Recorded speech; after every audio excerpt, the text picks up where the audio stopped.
الأشفال في البلوى.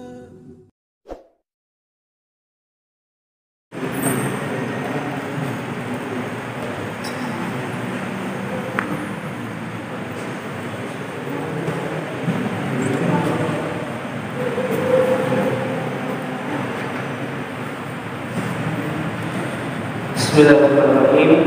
Assalamualaikum warahmatullahi wabarakatuh.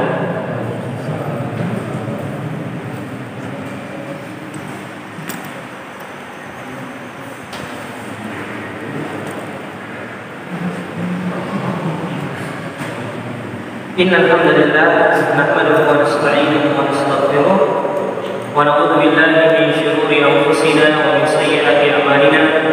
من يهده الله فلا مضل له ومن يضلل فلا هادي له أشهد أن لا إله إلا الله وحده لا شريك له وأشهد أن محمدا عبده ورسوله المبعوث رحمة للعالمين والصلاة والسلام على نبينا محمد وعلى آله وصحبه ومن تبعهم بإحسان إلى يوم الدين. أما بعد, jamaah salat maghrib, ikhwan dan akhwat, bapak, ibu-ibu yang insyaallah dirahmati dan dimuliakan oleh Allah Subhanahu wa taala.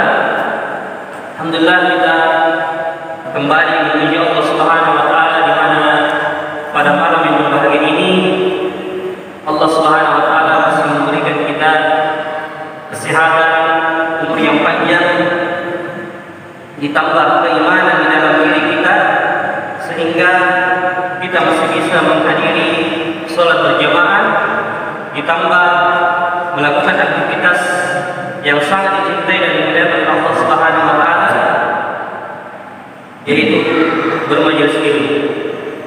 Dan ini merupakan sebuah ganjaran atau amalan yang sangat besar pahalanya di sisi Allah Subhanahu wa taala, sampai Allah Subhanahu wa taala membanggakan orang-orang yang hadir dalam majelis ilmu tersebut dan menyebut-nyebutnya di hadapan para malaikatnya. Bukan suatu keutamaan yang kecil, tapi jika seseorang itu ikhlas semata-mata karena Allah Subhanahu wa taala, maka Allah akan memberikan keutamaan yang sangat besar kepadanya dan pahala yang tidak ada putus-putusnya. Salam salawat mari kita kirimkan terus kepada Nabi kita yang tercinta Rasulullah Muhammad sallallahu alaihi wasallam. Nabi yang telah mengajarkan kepada kita Al-Quran dan menuntut kita untuk kebahagiaan dunia dan akhirat kita. Jamaah salat maghrib yang insyaallah dimuliakan Allah Subhanahu wa taala, kita melanjutkan pembahasan tafsir dan tadabbur kita masih dalam surah-surah pendek, ya, surah-surah yang semua kita tentunya banyak menghafalkannya, bahkan anak-anak kita, ya orang tua kita semua menghafalkannya. Malam hari ini pembahasan kita pada surah At-Tin, Wat-Tini Waz-Zaitun. Surah At-Tin ini merupakan surah yang ke-95 di dalam Al-Quran, terdiri dari 8 ayat dan diturunkan kepada Nabi SAW pada saat beliau masih di kota Mekah, ya, sebelum beliau berhijrah ke kota Madinah. Dalam surah ini Allah Subhanahu wa taala menyebutkan nikmat yang sangat besar yang diberikan kepada manusia, kemudian menyebutkan bahwasanya manusia itu akan dikembalikan ke tempat yang serendah-rendahnya, dalam hal ini neraka Jahannam, ketika dia kufur dan tidak mau beriman kepada Allah Subhanahu wa taala. Dalam Sahih Muslim dari sahabat Al-Bara bin Azib radhiyallahu ta'ala anhu menyebutkan bahwasanya annahu kana fi safarin fa shalla al-isya al-akhirah fa qara'a fi ihda rak'ataini bi-tini waz-zaitun. Bahwasanya sahabat Al-Bara bin Azib ini radhiyallahu ta'ala anhu pernah bersafar bersama Nabi sallallahu alaihi wasallam. Kemudian ketika sholat bersama Nabi sallallahu alaihi wasallam, beliau mendengarkan Nabi membaca pada salah satu rakaat di antara sholat Isya, wa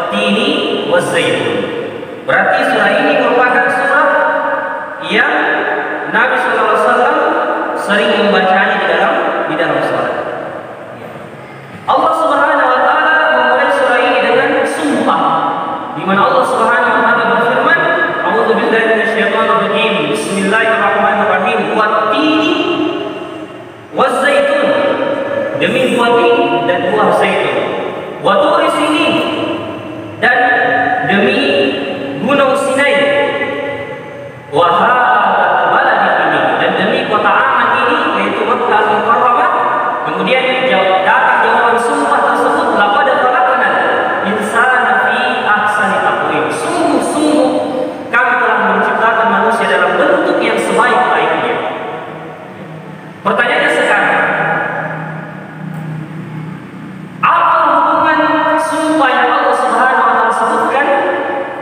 Ya, 4 macam sumpah dalam surah ini, wat-tini, waz-zaituni, wa turi sini, wa hadzal baladil amin, dengan jawaban sumpah, laqad khalaqnal insana fi ahsani taqwim.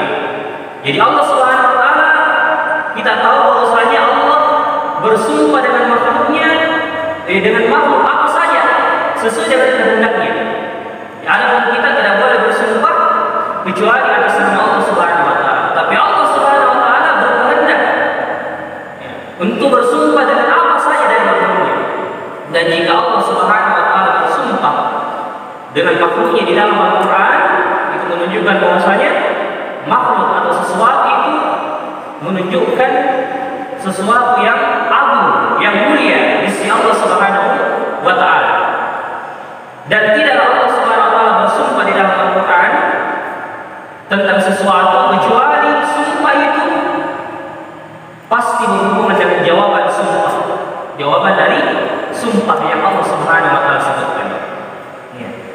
Jadi apa hubungannya ketika Allah Subhanahu wa taala bersumpah dengan buah tin, buah zaitun, kemudian gunung Sinai, ya, kemudian kota yang aman yaitu Makkah Al-Mukarramah, dengan Allah mengatakan sungguh kami telah menciptakan manusia dalam bentuk yang sebaik-baiknya.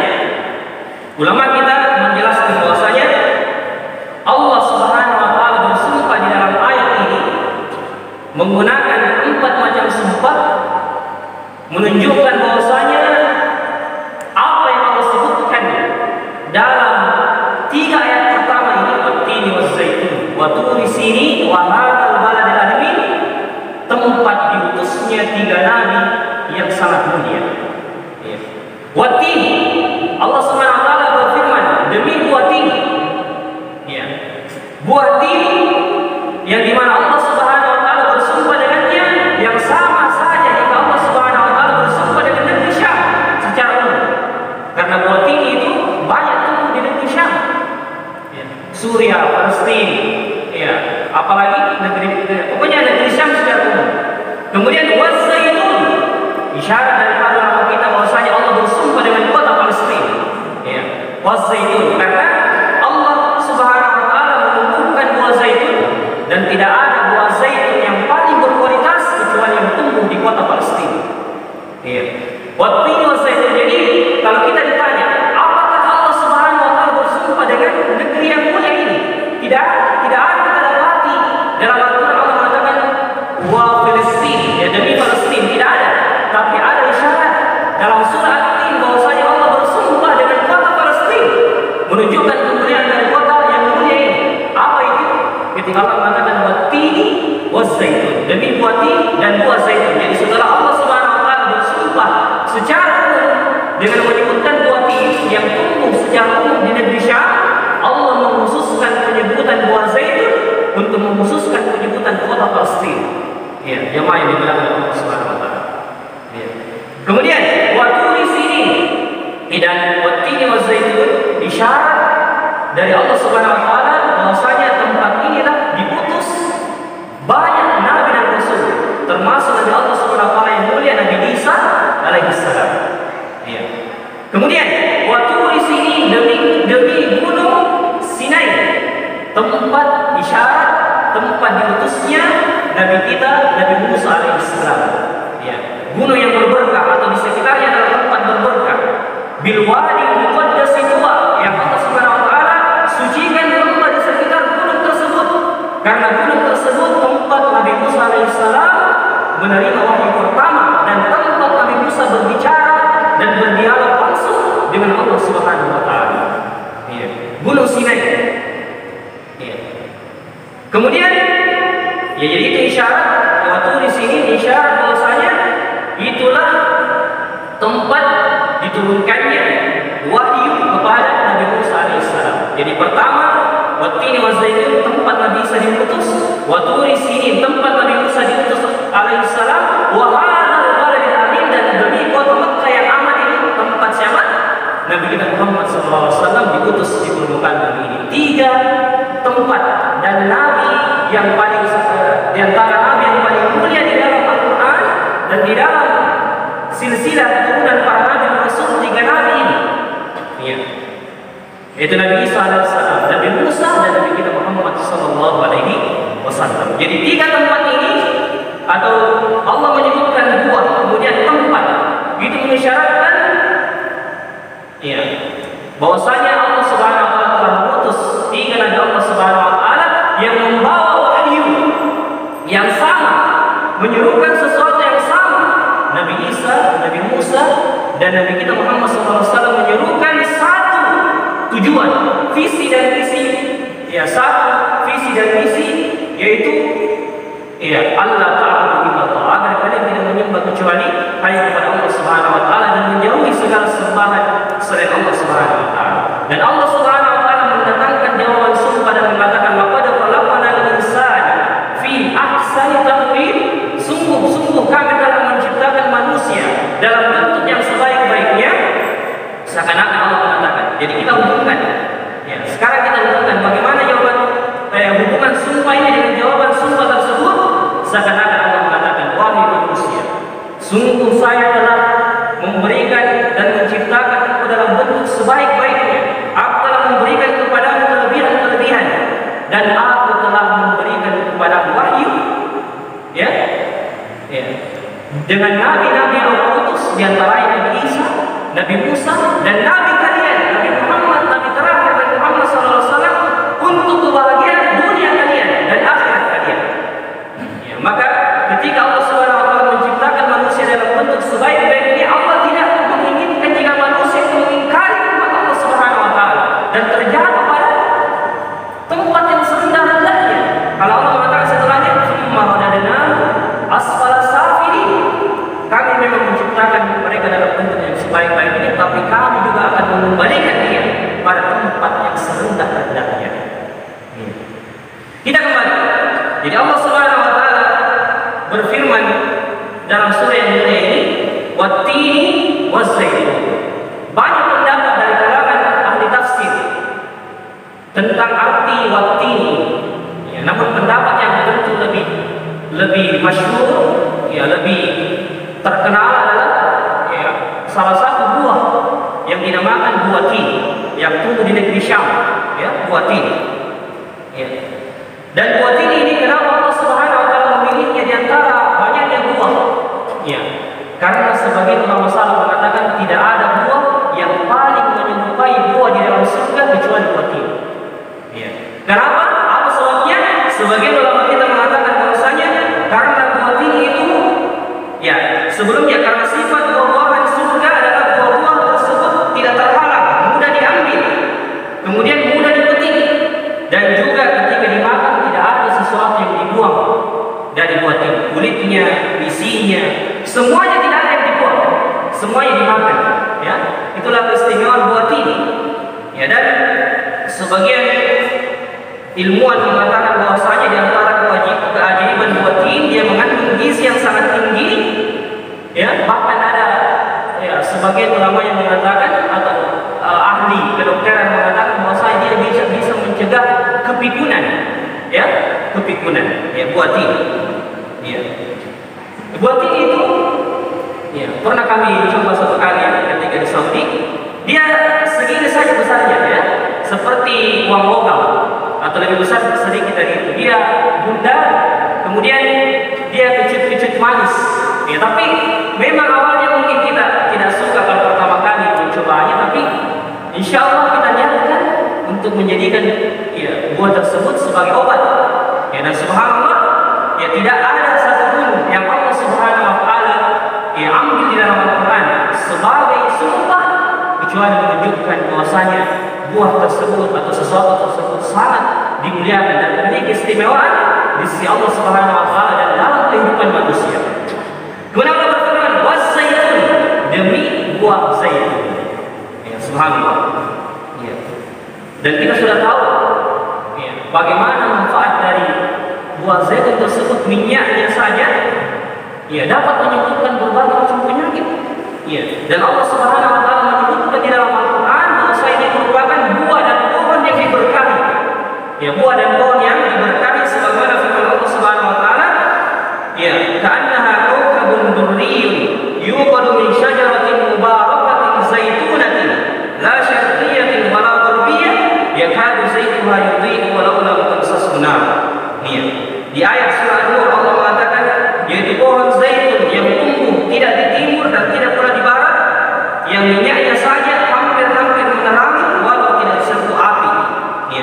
Dan pohon zaitun dari penjelasan Ustaz kita di sini, ya, bahwasanya dia merupakan ya pohon yang sangat berberkah, yang dimana ya semua apa yang ada di bagian dari buah tersebut sampai kemudian minyaknya, ya itu bisa menyembuhkan berbagai macam penyakit dan memberikan keberkahan dalam kehidupan manusia. Ya, Allah mengatakan dalam surah yang lain, "Wasyajaratan takhruju min turi Sainaa tambutu bid-duhni wa sibabil lil akilin." Dan kami tumbuhkan ya pohon zaitun yang tumbuh dari gunung Sinai yang menghasilkan minyak dan pembangkit selera bagi orang-orang yang makan. Ya, berarti kalau kita ingin meningkatkan ya selera makan kita, ya, minum minyak zaitun, ya, atau makan buah zaitun, ya, makan buah zaitun. Ya.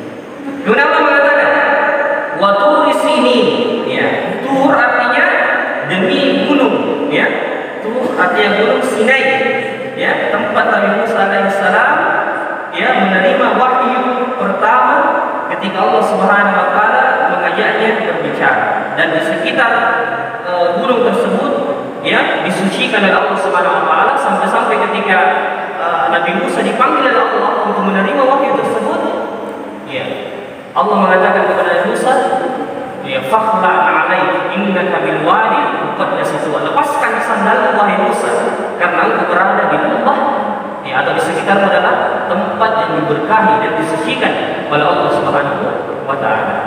Saya kurang tahu apakah Gunung Sinai ini di sekitar negeri Syam juga, Allah taala saya belum sempat membaca dan belum mendapatkan keterangannya.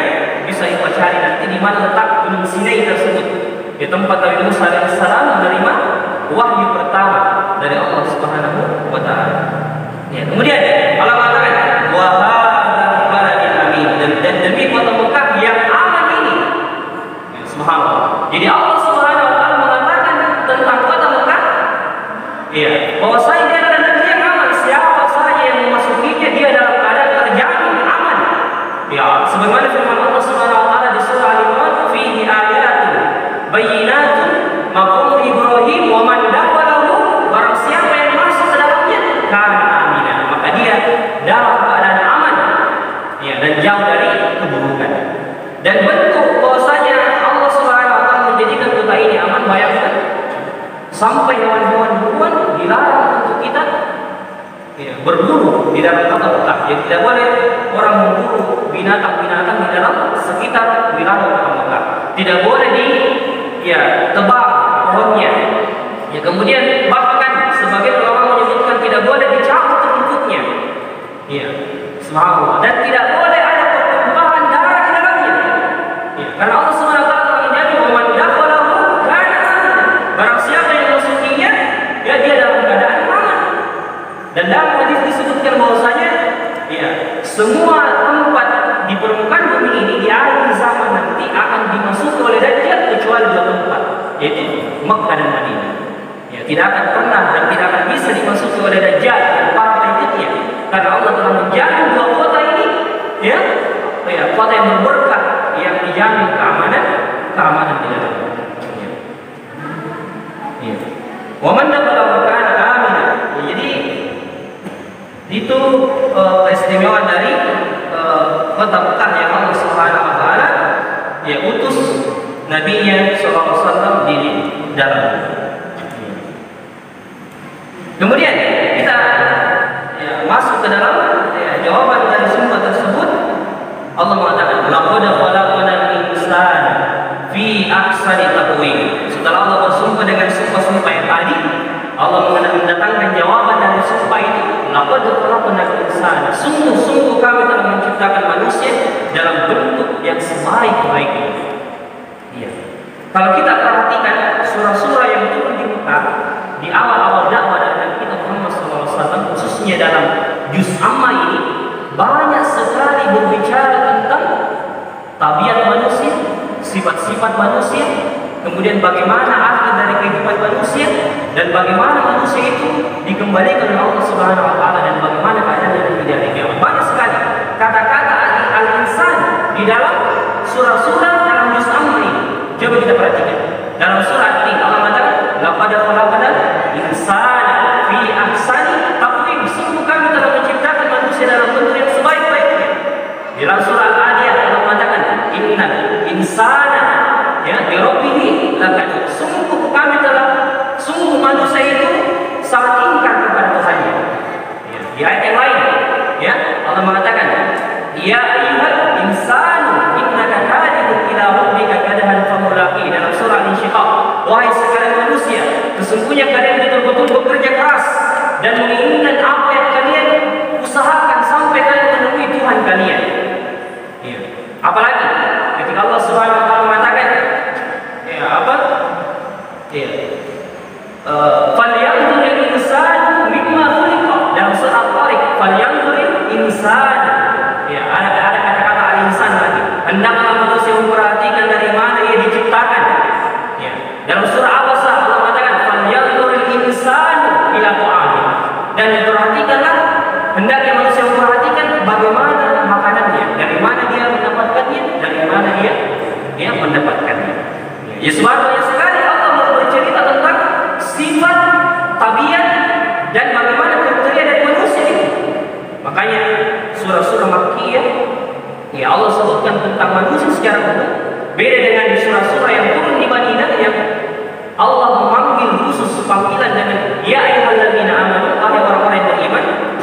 Karena memang ketika Nabi di Madinah sudah terbentuk masyarakat Islami, iman mereka sudah kuat semua dan sudah terbentuk jamaah dari kaum muslimin, sudah kuat kekuatan kaum muslimin. Ya, tapi ketika Nabi masih di Mekah, masih sedikit orang masuk Islam, maka Allah menurunkan ayat yang banyak menyebutkan tentang manusia secara umum. Manusia secara umum karena memang masih sedikit orang-orang beriman pada saat itu. Dan Allah menjelaskan bagaimana tabiat manusia, sungguh manusia sangat ingkar kepada Tuhannya. Dia hendaknya manusia memperhatikan bagaimana ia diciptakan. Dia hendaknya manusia memperhatikan ya dari makanannya. Ya, wahai sekalian manusia, sesungguhnya kalian bekerja keras dan kalian akan menemui Tuhan kalian. Ini semua demi tujuan agar Allah Subhanahu wa taala menyadarkan manusia bahwasanya wahai manusia, kalian ini laqad khalaqnal insana fi ahsani taqwim. Kalian telah diberikan oleh Allah, telah diciptakan dalam bentuk yang sebaik-baiknya, maka jangan sampai kalian sia-siakan ya penciptaan yang sangat baik pada diri kalian. Sebentar kita akan sebutkan bagaimana kelebihan manusia yang tidak ada pada makhluk yang lain. Ya. Allah mengatakan kalian telah diciptakan dalam bentuk yang sebaik-baiknya, maka jangan sia-siakan kehidupan kalian. Pergunakan kehidupan ini dengan baik, karena sesungguhnya kalian akan menemui Tuhan kalian. Kalian akan dibalas dengan perbuatan kalian. Ya, maka ini penanaman iman yang sangat kuat di dalam hati para sahabat ketika mendengarkan tabiat Allah menceritakan tabiat-tabiat manusia, akan kemudian para sahabat dengan tabiat manusia yang Allah berikan kepada dirinya, dia bisa menyetir tabiat tersebut dan tidak menjerumuskannya ke dalam hal-hal yang dihinakan Allah Subhanahu wa taala. Ya, ketika Allah Subhanahu wa taala mengatakan ya walaqad dara'na ya di jahannam katsirun minal insi wal jin. Ya, sungguh kami telah memenuhi neraka jahanam dari kalangan jin dan manusia. Apa sebabnya? Lahum qulubul walakin la ya'qiluna biha. Mereka memiliki hati tapi tidak dipergunakan untuk memikirkan ayat-ayat Allah Subhanahu wa taala. Tidak memikirkan penciptaan dirinya, tidak memikirkan dari mana dia diciptakan dan bagaimana ia dikembalikan. Iya. Ya, bagaimana ia dikembalikan oleh Allah Subhanahu wa taala. Iya. Jadi yang sekali dimulai oleh Allah Subhanahu wa taala, ya Allah mengatakan, laqad khalaqnal insana fi ahsani taqwim. Ya. Sungguh kami telah menciptakan manusia dalam bentuk yang sebaik-baiknya. Subhanallah. Ya. Imam Ibnu Arabi rahimahullah taala pernah mengatakan sebuah perkataannya dalam kitabnya Ahkamul Quran. Ahkamul Quran Ibnu Arabi. Beliau menyebutkan, laisa lillahi ta'ala khalqun huwa ahsanu minal insan. Tidak ada ciptaan yang lebih indah, tidak ada ciptaan Allah yang lebih indah daripada manusia. Fa inna Allah khalaqahu hayyan 'aliman. Sesungguhnya Allah Subhanahu wa taala menciptakannya hidup dan dalam keadaan berilmu, qadiran, berkehendak berbuat apa saja karena Allah telah memberikan akal kepadanya. Tidak sama dengan hewan. Dan muridan mutakalliman, dia dapat berbicara, samian dapat mendengar, basiran dapat melihat, mudabbiran dapat mengatur segala urusannya, hakiman dan bijak dalam menghadapi segala urusan. Ya, wa hadhihi sifatul Rabb, dan ini semua merupakan sifat-sifat Allah Subhanahu wa taala juga. Yang tentunya sifat Allah Subhanahu wa taala dibandingkan sifat manusia, sifat Allah lebih mulia dan lebih sempurna. Ya, dibandingkan dengan sifat manusia, tapi ya semua yang ada pada manusia itu dimiliki juga oleh Allah Subhanahu wa taala, kecuali hanya sedikit saja. Ya. Jamaah maghrib yang dimuliakan Allah Subhanahu wa taala. Subhanallah, ya, coba kita perhatikan. Ustaz Firanda menyebutkan bagaimana ya beliau menyebutkan tentang ya perenungan ayat ini. Laqad khalaqnal insana fi ahsani taqwim. Sungguh kami telah menciptakan manusia dalam bentuk yang sebaik-baiknya. Ya. Ya. Ustaz Firanda mengajak kita merenung. Beliau mengatakan, jika saja Allah menciptakan manusia dengan paru-paru yang ditempatkan pada posisi jantung, sementara jantung diletakkan di luar tubuh, ya. Hidung yang diletakkan di bagian perut, dan organ-organ tubuh yang tidak berada pada posisinya sekarang, pasti akan menghasilkan tubuh yang aneh. Iya. Maka manusia hendaknya memikirkan firman Allah Subhanahu wa taala, wa fi anfusikum afala tubsirun. Maka di dalam diri kalian hendaknya kalian memperhatikan. Jadi ada ayat yang khusus mengajak kita merenungi organ-organ tubuh yang Allah Subhanahu wa taala telah ciptakan kepada kita. Iya. Wa fi anfusikum, dalam surat Al-Zariyat ayat 21 Allah mengatakan, wa fi anfusikum afala tubsirun, dan di dalam diri kalian apakah kalian tidak memperhatikan dengan baik? Iya. Bayangkan jika satu mata ini dicabut, ya, bagaimana ya, kita kehilangan sesuatu yang sangat berharga. Iya. Makanya ada seorang yang datang kepada seorang ulama, dia mengadukan kemiskinannya, kefakirannya, bahwasanya dia hidup susah. Ya. Lalu ulama itu mengatakan, apa saya tanya, apakah engkau rela aku memberikan uang berjuta-juta untuk tapi menukar dengan satu bola matamu? Mengatakan tidak. Ya. Dan apakah engkau rela jika ada seorang yang ingin memotong satu sayap telingamu lalu engkau dibayar dengan berjuta-juta? Dia mengatakan tidak. Ya. Apakah engkau rela jika kemudian ya hidungmu atau mulutmu atau tanganmu dan kakimu dicabut, dipotong untuk mendapatkan beberapa juta uang dan harta? Tentu mengatakan tidak. Dia mengatakan tidak. Maka ulama ini mengatakan, ketahuilah sesungguhnya engkau adalah hamba Allah yang kaya. Ya, engkau masih memiliki sesuatu yang berharga. Ya. Bayangkan ya mas sekalian, betapa banyak orang yang diciptakan oleh Allah Subhanahu wa taala dalam keadaan cacat. Kita alhamdulillah masih diberikan oleh Allah kesempurnaan untuk bisa berjalan, bisa melihat, ya bisa mendengar. Andaikan orang buta itu menginginkan apa yang diinginkan, dia mengatakan, saya ingin melihat indahnya dunia ini. Alhamdulillah. Ya, maka fi anfusikum afala tubsirun. Di dalam diri kalian apakah kalian tidak memperhatikan? Ya. Baik, kita melanjutkan. Ustaz kita mengatakan, hanya dengan melihat dan mengamati organ-organ tubuh kita akan mengetahui betapa sempurna tubuh kita yang merupakan ciptaan Allah. Allah ahli kedokteran pun lebih kita renungkan saja. Jumlah saraf mata menuju ke otak. Saraf mata itu ibarat kabel-kabel kecil yang mengantarkan informasi dari kamera mata ya menuju komputer otak. Sebagian dokter menyatakan bahwa kabel saraf mata berjumlah 20 juta. Ya, kabel saraf yang kecil itu yang mengantarkan apa? Ya, informasi itu sampai ke otak ketika dilihat oleh mata misalnya, itu jumlah kabel 20 juta. Sebagian ahli yang menyatakan seperti itu. Setiap saraf itu memiliki fungsi masing-masing akan membantu penglihatan kita sehingga menjadikan pandangan kita lebih tajam. Berarti kalau ada orang yang ragu, ya seperti saya itu, ya, dan orang yang tidak bisa melihat lagi, ada sebagian dari saraf kabel itu putus yang menghubungkan, yang membuat penglihatan itu lebih, ya, agak berkurang, ya, agak berkurang yang tidak tajam lagi. Ya, jemaah yang dimuliakan oleh Allah. Ya. Ada saraf yang menangkap warna tertentu, ada pula saraf yang menangkap bentuk tertentu, panjang, lebar, gelap, terang, dan bentuk lainnya. Seandainya terdapat kekurangan pada sebagian saraf mata, hal itu akan mempengaruhi penglihatan kita. Oleh karena itu, jika ada orang yang buta warna, hal itu disebabkan karena sebagian sarafnya bermasalah. Ya, sebagian sarafnya bermasalah. Ya. Dan ini hanya sebagian kecil yang bisa kita sebutkan. Ya, dalam laporan insan yang bisa ditakwil. Ya, banyak sekali. Ya. Iya, bagaimana kita menentukan? Pokoknya, ya, sebenarnya ayat ini ahli kedokteran yang paling pantas untuk merenunginya. Tapi saya tidak mengatakan kita tidak pantas merenunginya. Kita semua pantas merenunginya. Tapi ketika orang ditakdirkan menjadi dokter, tentu dia lebih berhak lagi merenungkan ayat ini. Laqad khalaqnal insana fi ahsani taqwim. Iya. Kemudian setelah itu, setelah Allah mengatakan laqad khalaqnal insana fi ahsani taqwim, Allah mengatakan tsumma radadnahu asfala safilin. Namun karena manusia itu tidak memperhatikan nikmat itu dengan sebaik-baiknya dan ingkar, kufur terhadap nikmat yang Allah Subhanahu wa taala berikan kepadanya dan tidak mau beriman kepada Allah Subhanahu wa taala, Allah mengatakan tsumma radadnahu asfala safilin, dan kami kembalikan dia ke tempat yang serendah-rendahnya.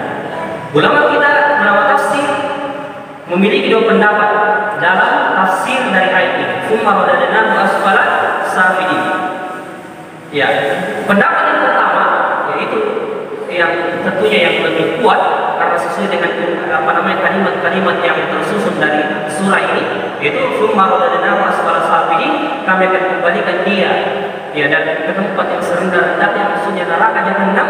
Itu tafsir yang pertama. Tafsir yang kedua, tsumma radadnahu asfala safilin, sungguh kami akan mengembalikan manusia ke masa tua, ya, pikun, sehingga dia tidak mengetahui lagi, ya, kembali seperti anak bayi. Maka itu maksud dari asfala safilin, tempat yang serendah-rendahnya. Ya, maksudnya dia ya kembali pada masa tua, masa pikun, yang tidak bisa lagi, yang banyak sekali kekurangan yang ada pada diri, mudah lupa, suka marah, ya, dan lain sebagainya. Itu diantara tafsiran dari tsumma radadnahu asfala safilin. Jadi kalau kita mengambil tafsiran ayat ini, dan kami kembalikan setelah kami menciptakan dia dalam bentuk yang sebaik-baiknya, dan kami kembalikan dia pada masa yang dimana hilang kesempurnaan dari dirinya tersebut, maka seakan-akan Allah mengatakan kepada kita, gunakan karena Allah telah menciptakan kalian dalam bentuk yang sebaik-baiknya, organ tubuh kalian lengkap, selama penglihatan kalian masih baik, pendengaran kalian masih baik, kemudian tubuh kalian masih sehat. Sebelum datang masa pikun tersebut, gunakan kesempatan baik-baik beribadah kepada Allah Subhanahu wa taala agar kalian tidak termasuk orang yang dikembalikan oleh Allah dalam keadaan yang serendah-rendahnya. Itu jika kita mengambil tafsiran yang kedua ini. Tapi ulama kita mengatakan bahwasanya tafsiran yang lebih kuat, ya, dan sesuai dengan konteks atau isi dari surah ini, yaitu yang kedua ini, apa itu? Tsumma radadnahu asfala safilin, dan kami akan kembalikan dia di tempat yang serendah-rendahnya, maksudnya neraka jahanam atau neraka secara umum. Ya, neraka secara umum. Karena Allah mengatakan setelah itu, illal ladzina amanu wa amilus sholihati falahum ajrun ghairu mamnun. Kecuali orang-orang yang beriman dan mengerjakan kebaikan, maka mereka pahala yang tidak ada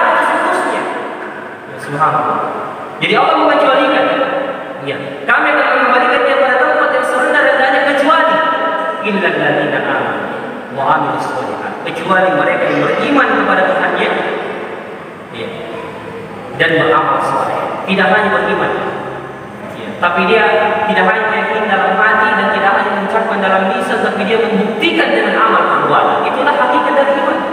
Ya, iman tanpa amal saleh bagaikan pohon tanpa buah. Ya, bagaikan pohon tanpa buah, tidak bisa, maka dia tidak bisa dipisahkan. Dan Allah mengatakan di sini, illal ladzina amanu, kecuali mereka yang beriman.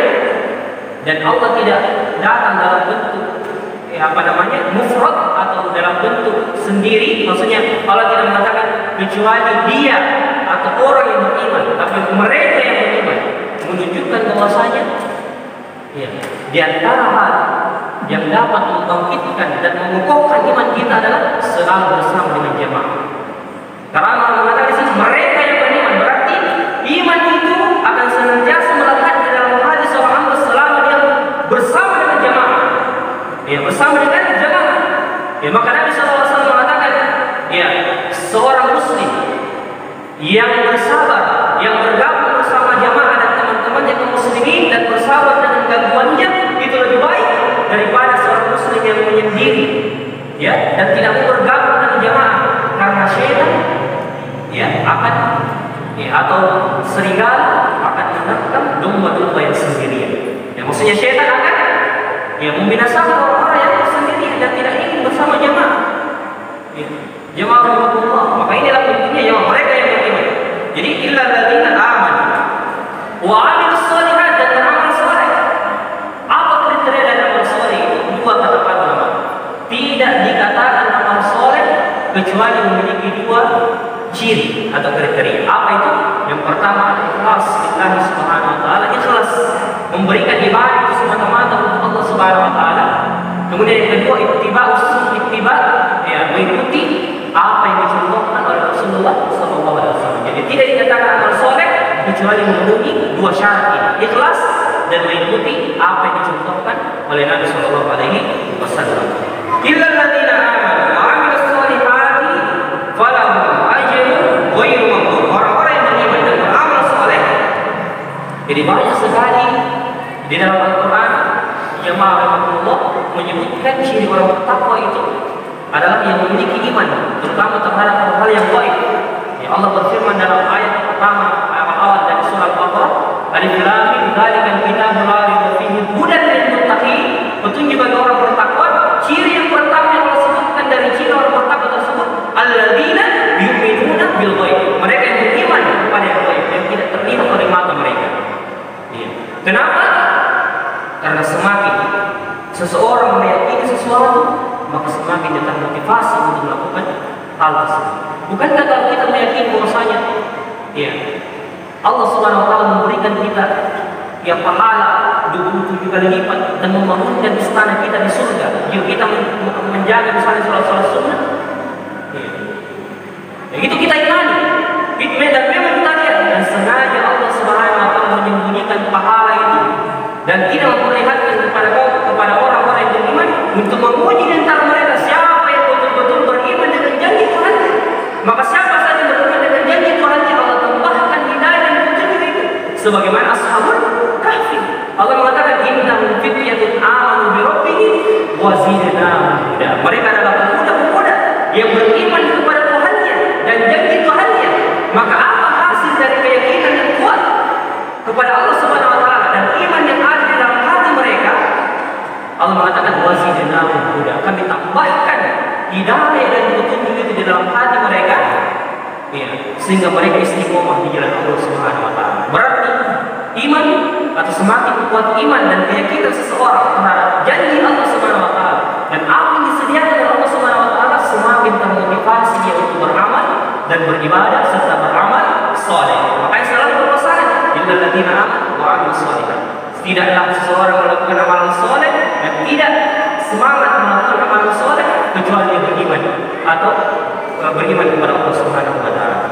Illal ladzina amanu wa amilus sholihati falahum ajrun ghairu mamnun. Maka baginya pahala orang yang beriman dan beramal soleh, baginya pahala yang tidak ada putus-putusnya.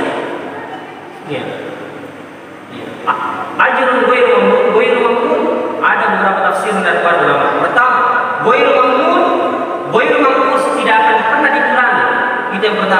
Kemudian ghairul maqtu', ya maksudnya ghairul maqtu' artinya ghairul maqtu' tidak akan pernah terputus. Itu yang kedua. Kemudian ketiga, ghairul maksud tidak akan pernah ada batasannya. Jadi ajrun ghairul mamnun, pahala yang tidak ada putus-putusnya, bukan saja tidak terputus-putus tapi tidak terputus tapi tidak akan pernah dikurangi dan tidak akan pernah ada batasannya. Ya, pahala yang mengalir terus kepada orang-orang yang beriman dan beramal saleh. Ya karena sudah masuk waktu kita cepat saja. Fama yukadzibuka ba'du biddin, maka apa yang menyebabkan mereka mendustakan tentang hari ini hari pembalasan terhadap setelah adanya keterangan-keterangan itu.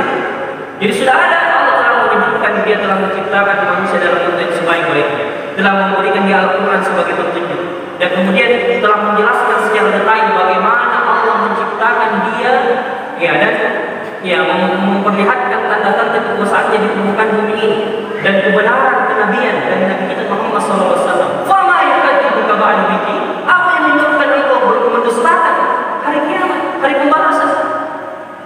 Sebagaimana orang yang datang kepada Nabi melempar tulang-tulang dan mengatakan, wahai Muhammad, apakah Tuhanmu, ya apakah masuk akal jika tulang-tulang ini dihidupkan kembali orang menjadi manusia di hari kiamat? Maka turun ayat surah Yasin. Wa daraballahu mathalan wa daraba lana mathalan wa nasiya khalqahu qala man yuhyi al-'idhama wa hiya ramim qul yuhyiha alladhi ansha'aha awwal marrah wa huwa bi kulli khalqin 'alim. Ya, dia mengibaratkan bahwasanya ya siapa yang dapat menghidupkan tulang-tulang ini setelah meninggal, maka katakan wahai Muhammad, yang menghidupkannya adalah yang menciptakannya pertama kali. Jadi kalau Allah Subhanahu wa taala mampu menciptakan sesuatu yang darinya tidak ada menjadi ada, maka lebih mudah bagi Allah untuk menghidupkan atau mengembalikan sesuatu yang tadinya sudah ada. Jadi kalau Allah mampu menciptakan sesuatu yang tidak ada menjadi ada, maka lebih mudah lagi bagi Allah mengembalikan sesuatu yang sudah ada dan Allah kembalikan kepada asalnya. Kemudian Allah mengatakan, "Alaysa Allahu biahkamil hakimin?" Bukankah Allah hakim yang paling adil? Ya, maka Allah hakim yang paling adil. Allah tidak akan menyamakan orang yang pendosa dan orang yang bertakwa. Ya, sebagaimana perkataan Murji'ah, orang yang sesat, bahwasanya ya iman semua orang ini sama rata, imannya pendosa, imannya orang beriman, bahkan mereka mengatakan imannya Abu Bakar sama dengan imannya pezina. Naudzubillah, golongan Murji'ah, golongan sesat. Padahal Allah mengatakan, "Alaysa Allahu biahkamil hakimin?" Bukankah Allah lebih hakim yang adil, yang dimana dia akan membalas orang yang berbuat baik dan akan menjerumuskan ke dalam neraka orang yang berbuat dosa. Alaysa Allahu biahkamil hakimin? Maka ketiga Nabi SAW membaca ayat ini, "Alaysa Allahu biahkamil hakimin," Nabi mengatakan, "Bala wa ana ala dzalika minasyahidin." Betul ya Allah, Engkau adalah hakim yang seadil-adilnya dan aku yang pertama kali menjadi orang yang bersaksi bahwasanya Engkau adalah hakim yang paling adil yang membalas semua perbuatan manusia. Demikian apa yang kita sampaikan pada kesempatan kali ini. Semoga apa yang kita sampaikan mendapatkan pahala dari Allah Subhanahu wa taala dan bisa kita amalkan dalam kehidupan sehari-hari. Insyaallah pada minggu depan semua kita diberikan kesehatan, kita lanjutkan pada tafsir dan tadabbur surah Al-Alaq. Iqra bismi rabbikal ladzi khalaq. Subhanallah wa bihamdihi, asyhadu an la ilaha illa anta, astaghfiruka wa atubu ilaik. Akhiru da'wana alhamdulillahi rabbil alamin. Assalamualaikum warahmatullahi wabarakatuh.